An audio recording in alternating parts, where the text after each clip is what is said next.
Soup बना के आपको पीना है। दिन में 2 बजे से लगा के शाम को 6 बजे तक 2 बार 3 बार 4 बार कितनी बार पी सकते हैं उतनी बार सूप पीना। और रोजाना सूप का अलग अलग टेस्ट कीजिए। एक दिन जीरा डालिए उसमें, एक दिन उसमें लहसुन डालिए, एक दिन अदरक डालिए, एक दिन प्याज डालिए, एक दिन सब डालिए। मतलब मजे लो ना यार जिंदगी में। अब जब कैंसर ही हो गया है करना क्या? अब तो भाई कैंसर से संघर्ष करना है, और संघर्ष करोगे तो अच्छा इससे दूसरा फायदा क्या होगा? एक तीसरी चीज और बता दूं पहले मैं। इन्होंने फलों के बारे में ये बताया कि ये जो सीताफल होता है, शरीफा, ये दुनिया की आज दिन तक इस धरती पर जितने प्रकार के फल हैं उनमें से सबसे बड़ी एंटी कैंसर प्रॉपर्टी। मतलब कैंसर का बिल्कुल जानी दुश्मन है सीताफल। फिर आपका स्ट्रॉबेरी हो गया, आपका पपीता हो गया, आपका ये क्या बोलते हैं इसको, ड्रैगन फ्रूट हो गया, आपका ये लीची हो गई।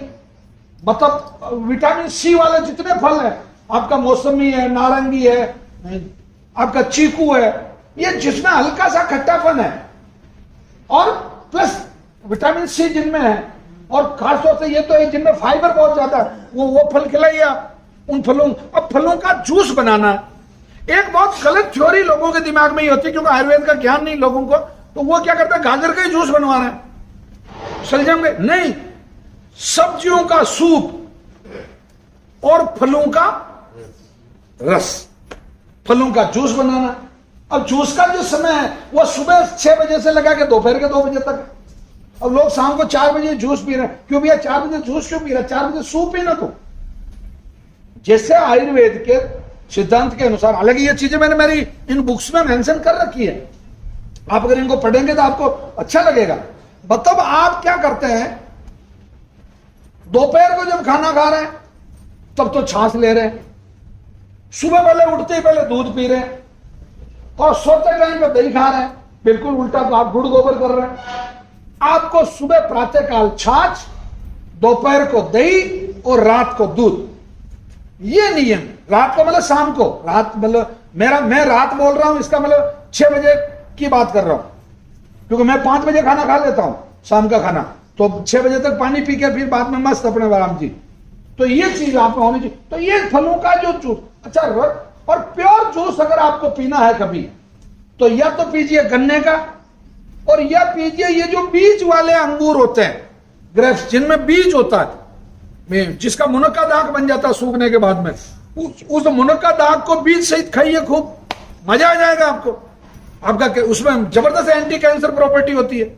मूंग का जो छिलका है, मूंग की दाल का छिलका, हरा मूंग जिसको अपन सामान्य भाषा में आप लोग बोलते हैं, जबरदस्त एंटी कैंसर प्रॉपर्टी है।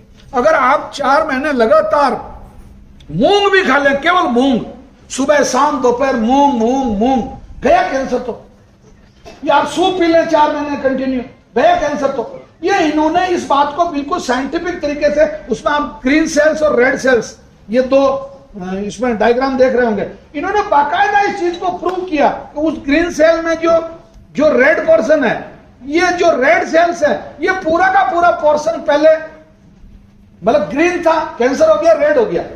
आप अगर ये चीजें लेना शुरू करते हैं, इसको मैं मेरे शब्दों में ग्रीन रिवोल्यूशन बोलता हूं। हरित क्रांति है ये। पहले भारत में एक हरित क्रांति आई थी, और कैंसर रोगी के लिए हरित क्रांति है। गन्ना, अच्छा, बकरी क्या खाती है? वनस्पति खाती है। वनस्पति नहीं खाती है, बकरी जहर खाती है और अमृत देती है। वनस्पति तो तुलसी भी है, वनस्पति तो रिजका भी है। मतलब हाँ, पर उत्तर प्रदेश में वनस्पति कह रहे हैं ना, वो नीम खाती है, वो धतूरा खाती है, वो कैक्टस खाती है, आंख खाती है। अब इतने जहरीले चीजों को खा के और आपको अमृत के रूप में दूध देती है। एक इस दूध को गर्म करने की थ्योरी आप लोगों के दिमाग से निकालो। मतलब दूध का अगर गर्म करके पिया जाता, तो अपन पैदा हुए तो अपनी माँ के पास भी एक सिलेंडर होता, वो पहले दूध गर्म करती फिर अपने को पिलाती। कि आपको दूध को जहां तक संभव हो कच्चा पीने की आदत डालो। क्या पर्टिकुलर कैंसर पेशेंट के लिए कह रहा हूं, दूसरों के लिए भी कह रहा हूं, इतना फायदा होगा जिसकी कोई, इसमें इतने बेनिफिशियल, इतने फायदा करने वाले बैक्टीरिया है। अच्छा, एक इस गूगल इंडस्ट्री के भरोसे कभी इलाज मत करना।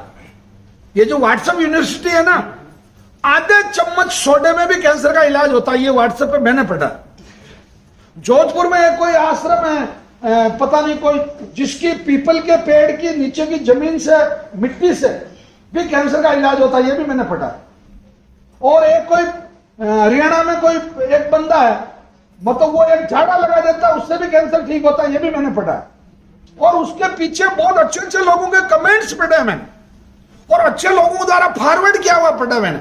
नहीं, ये नहीं होना चाहिए। वैज्ञानिक दृष्टिकोण जो है वो जिस तरीके से, मैं आज साइंस की दृष्टि से आपको नोबेल पुरस्कार के लेवल की बात कर रहा हूं, मैं आपको बिल्कुल PD1 और CTL4 लेवल की बात कर रहा हूं उस तरीके से। अब आपको खाने में क्या खाना है? अभी तक अपन पूरी रामायण ये थी कि ये पीने में क्या पीना है, ठीक है, ये समझ में आ गया।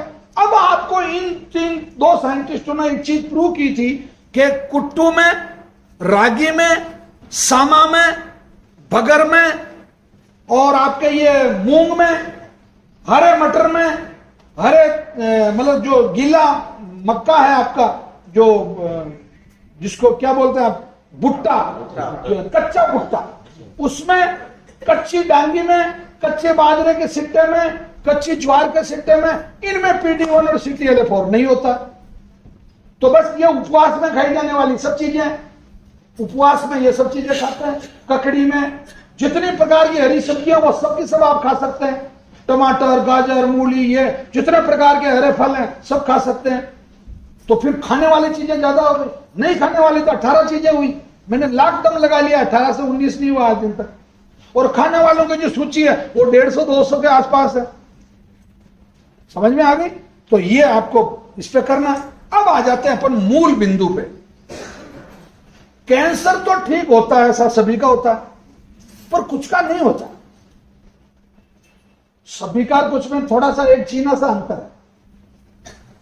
मतलब यानी कि मैं एक छोटा उदाहरण दूं आपको। हमारे यहां से नवग्रह आश्रम से अगर किसी को ब्लड कैंसर है तो मैं 98% लोगों का ब्लड कैंसर ठीक करने की जिम्मेदारी लेता हूं। हमारे रिजल्ट है 98%, मुझे कोई डाउट ही नहीं। कारण क्या? अब आपकी WBC है, कितने दिन में मरती है? 4 दिन में। आपकी प्लेटलेट्स है, कितने दिन में मरती? 18 दिन में।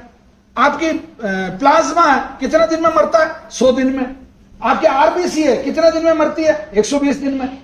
अब आपने जब PD1 CTL4 से भी छुटकारा पा लिया, ऑक्सीजन भी पूरी लेने लग गए, और ये सूप पीने लग गए, जूस पीने लग गए, इधर उपवास में खाई जाने वाली चीजें खाना शुरू कर दिया, तो आपका 4थे दिन नहीं 8वें दिन तो सही होगा ना। 8वें दिन तो आपकी WBC सही हो जाएगी ना। 100 दिन पे, अच्छा 18वें दिन जो मरना, 36वें दिन तो ठीक होगी ना। आपने प्रोडक्शन सही शुरू कर दिया, आपकी फैक्ट्री में जो प्रोडक्शन है वो आपने सही कर दिया, तो आपका उत्पाद भी सही हो जाएगा, मार्केट में आपकी वापस रेपुटेशन जम जाएगी। यानी कि आप 120 दिन पे आपकी टोटल सेल्स मर गई, नई जो पैदा हुई वो नॉन कैंसरस है। मैं तो कहता हूं 2 महीने का और बोनस ले लो आप, 4 महीने की जगह 2 महीने का और बोनस ले लो। 6 महीने हो गए, 6 महीने में आपने अपना ब्लड कैंसर ठीक कर लिया। और ठीक किसने किया? एक्चुअली अब इसको परिभाषित करके समझो आप। कैंसर ठीक नहीं होता है, आयुर्वेद में कैंसर मरता है। आयुर्वेद पद्धति से कैंसर चिकित्सा लेने से कैंसर मरता है, और एलोपैथी में कैंसर ठीक होता है। कितने लोगों का? 3% लोग। कारण क्या? उसमें कीमो देंगे, 6 महीने बाद वापस दामाद की तरह लौट के आएगा। रेडिएशन करवाओगे, 9 महीने बाद दामाद की तरह लौट के आएगा। सर्जरी करवाओगे, साल भर बाद लौट, बल्कि आजकल तो और जल्दी लौटने लग गया। भले आजकल तो सर्जरी के बाद में रिपीटेशन शायद 6 महीने या 7 करता है, हाँ, किसी का तो 1-1 महीने में। हाँ, महीने में ही वापस रिकरेंस हो जाता है। Left to right, right to left, बड़ा अजीब तरह का खेल है। ओके, अब करना क्या है? 4 चीजों का सूत्र दे रहा हूं आपको कैंसर को जड़ मूल से खत्म करने का। नंबर 1, मजबूत मन, बोलो दृढ़ संकल्प। मैं मरता मर जाऊंगा, परहेज रखूंगा, मतलब रखूंगा।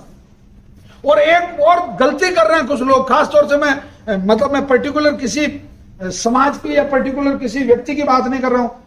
मतलब कैंसर ठीक हुआ, रिपोर्ट नॉर्मल है, दूसरे दिन ही अब हम तो परहेज ना रखे जा रहे हैं, हम तो गेहूं खाएंगे। गेहूं चुनाव चिन्ह है क्या तेरा?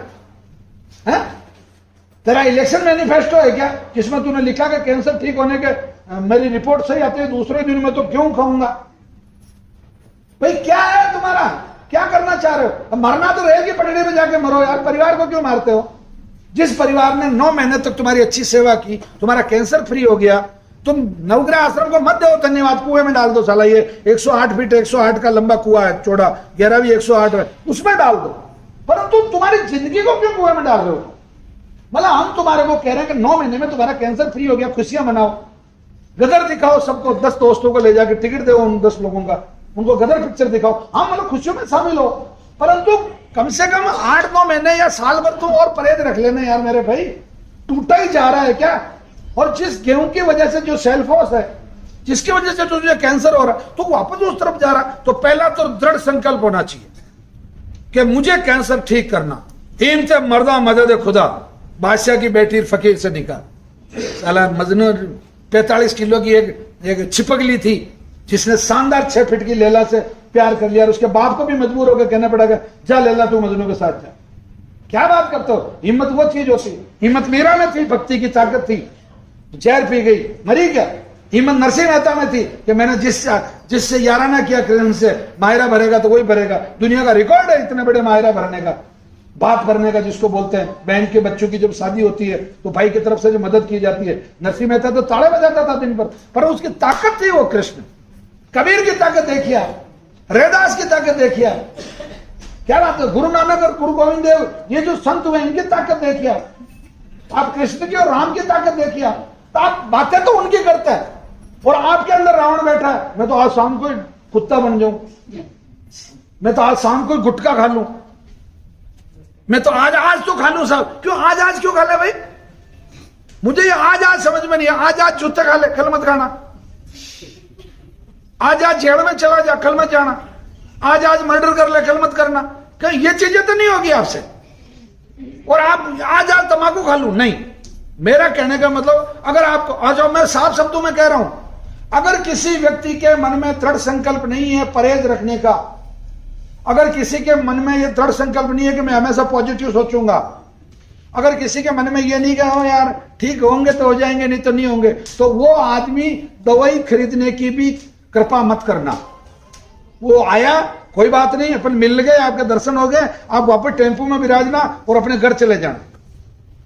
अगर आप में दृढ़ संकल्प है, पक्का इरादा है, तो आपको यहां से इलाज शुरू करना है। क्योंकि यहां से इलाज लेने का मतलब ठीक होने का पूरा विश्वास दिलाता हूं, परंतु गलती करने पे मौत की गारंटी है।